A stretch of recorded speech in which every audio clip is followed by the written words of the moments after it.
हिंदी के महान व्यंग्यकार हरिशंकर प्रसाद जी द्वारा लिखित व्यंग्य रचना साधना का फौजदारी अंत में आप सभी का बहुत बहुत स्वागत है।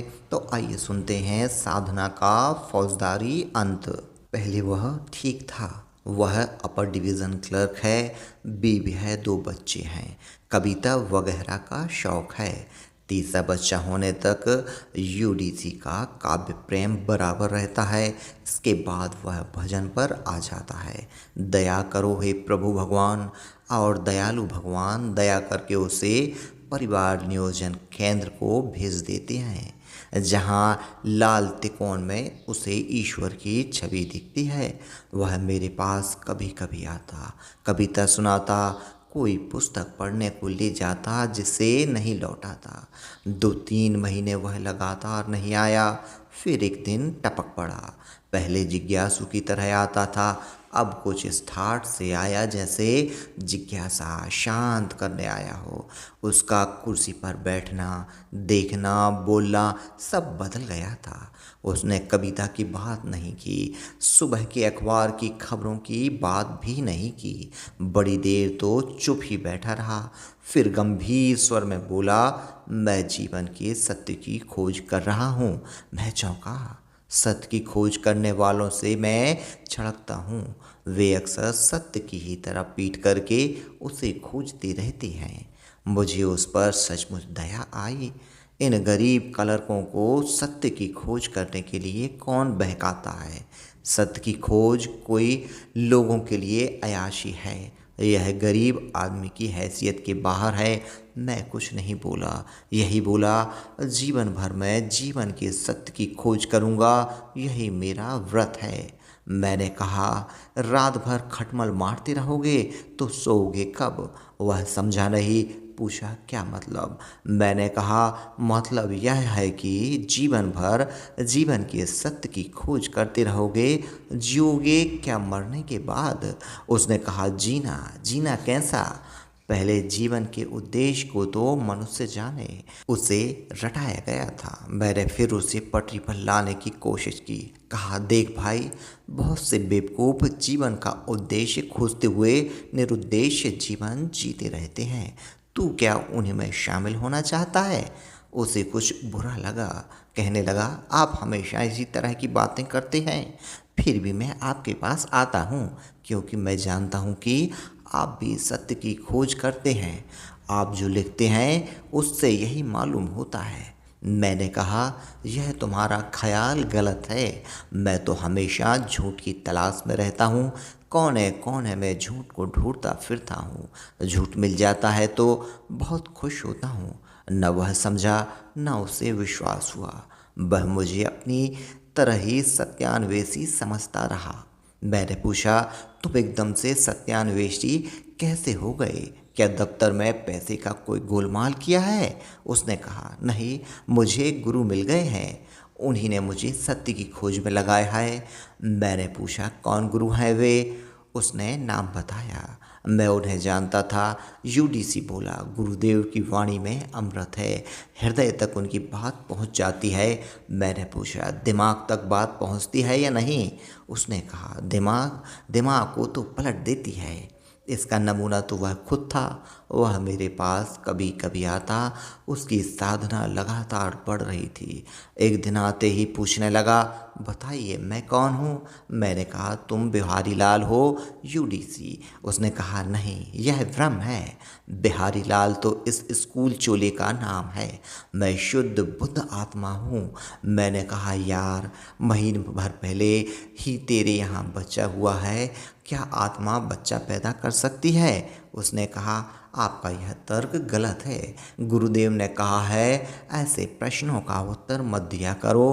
कोई मेरे इस प्रश्न का ठीक जवाब नहीं देता। पत्नी से मैंने पूछा, मैं कौन हूँ? तो वह कहती है, तुम मेरे पति हो। पहले लड़के से मैंने पूछा, मैं कौन हूँ? तो वह कहता है, तुम हमारे पापा हो। दफ्तर के साहब से पूछा, सर मैं कौन हूँ? तो उन्होंने जवाब दिया, तुम पागल हो। पर मैं निराश नहीं होता। गुरुदेव ने कहा है, लगातार इस प्रश्न का उच्चारण किया करो, मैं कौन हूँ, मैं कौन हूँ। एक दिन तुम इसका उत्तर पा जाओगे और अपने को जान जाओगे। वह 2-3 महीने नहीं आया। उसके साथियों ने बताया कि वह पार्क में शाम को मैं कौन हूँ करता हुआ नाचता रहता है। दफ्तर में भी दिन भर कहता रहता है, मैं कौन हूँ। फाइलों पर लिख देता है, मैं कौन हूँ। जहाँ उसे दस्तखत करने हैं वहाँ लिख देता है, मैं कौन हूँ। एक दिन वह फिर आया, वही जीवन के सत्य की बातें करता रहा। गुरुदेव के गुणगान जब कर चुका तब मैंने उससे पूछा, तुम्हारे गुरु ने सत्य को पा लिया? उसने कहा, बहुत पहले। मैंने पूछा, वे कहाँ रहते हैं? उसने कहा, उनका आलीशान आश्रम है, एयर कंडीशन है पूरा। मैंने पूछा, क्या गुरु की आत्मा को गर्मी लगती है? उसने कहा, गुरुदेव ने ऐसे प्रश्नों का जवाब देने से मना किया है। मैंने पूछा, तुम्हारे गुरुदेव के पास बढ़िया कार है ना? उसने कहा, हाँ है। फिर पूछा, वे बढ़िया भोजन भी करते होंगे? उसने कहा, हाँ करते हैं।